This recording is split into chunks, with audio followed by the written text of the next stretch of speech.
Hello everyone, welcome back to my channel. আজকে ABTA test paper থেকে physical সায়েন্সের কিছু প্রশ্ন তো তোমাদের সাথে আলোচনা করছি, তো তোমরা সেগুলো দেখে নাও। এটা হচ্ছে পেজ নাম্বার 269 পাতা, ঠিক আছে, 2-12 দাগের থেকে। প্রথম প্রশ্ন আছে, জলীয় হাইড্রোজেন ক্লোরাইড অণুতে কোন ধরনের বন্ধন বর্তমান থাকে? হাইড্রোজেন ক্লোরাইডে সমযোজী বন্ধন থাকে, যেহেতু সমযোজী বন্ধনটা জলীয় দ্রবণে ভেঙে গিয়ে পোলার তৈরি করে, তাই পোলার সমযোজী বন্ধন। মেরু তৈরি করে, তাই এটা পোলার সমযোজী বন্ধন হবে উত্তরটা, ঠিক আছে। নেক্সট, তড়িৎ পরিবহন করলেও আয়নিত হয় না এমন একটি পদার্থের নাম করো। এই ধরনের পরিবাহীগুলোকে বলা হয় ইলেকট্রনীয় পরিবাহী। বিভিন্ন ধাতু এ হচ্ছে ইলেকট্রনীয় পরিবাহীর উদাহরণ, যেমন তামা, অ্যালুমিনিয়াম, এছাড়া অধাতুর মধ্যে গ্রাফাইট, গ্যাস কার্বনও এই ইলেকট্রনীয় পরিবাহীর মধ্যে পড়ে, ঠিক আছে। তড়িৎ পরিবহন করে কিন্তু তারা আয়নিত হয় না। নেক্সট, তড়িৎ বিশ্লেষ্য প্রক্রিয়ায় এসি তড়িৎ ব্যবহার করা যেতে পারে। তড়িৎ বিশ্লেষণের জন্য সব সময় ডিসি বা সমপ্রবাহ ব্যবহৃত হয়, এসি ব্যবহার করা যায় না, তাই এই স্টেটমেন্টটা হবে মিথ্যে। নেক্সট, অ্যামোনিয়া গ্যাসকে শুষ্ক করতে কোন পদার্থ ব্যবহার করা হয়? এটা হচ্ছে পোড়াচুন বা ক্যালসিয়াম অক্সাইড ব্যবহার করা হয়। অ্যামোনিয়া গ্যাসকে শুষ্ক করতে ক্যালসিয়াম অক্সাইড ব্যবহার করা হয়। নেক্সট, বলয় পরীক্ষা দ্বারা কোন অ্যাসিডকে শনাক্ত করা হয়? এটা নাইট্রিক অ্যাসিড HNO3-কে শনাক্ত করা হয়।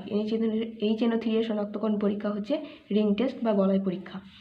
নেক্সট, লেড নাইট্রেট দ্রবণে H2S চালনা করলে যে কালো অধকে পদ হয় তার সংকেত লেখো।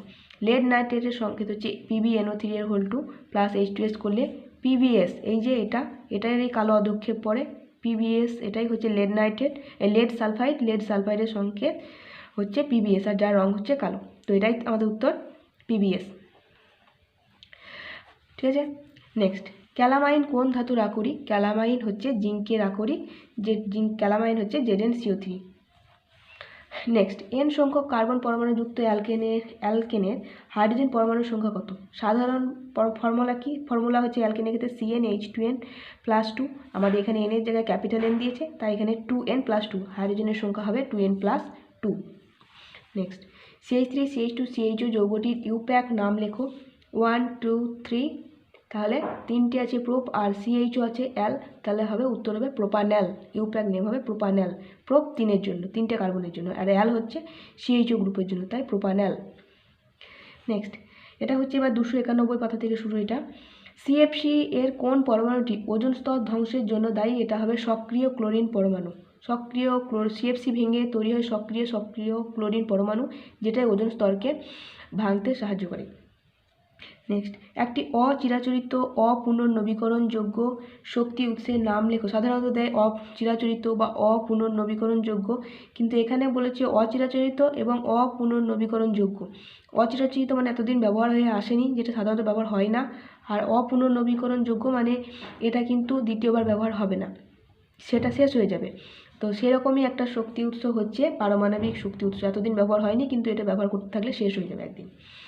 নেক্সট, ফায়ার আইস কাকে বলা হয়? ফায়ার আইস হলো মিথেন হাইড্রেট, যার সংকেত হচ্ছে 4CH4 আর 23 অণু জল। এটি বরফের মতো দেখতে, আর এটি সাদা কেরাসাকার কঠিন পদার্থ।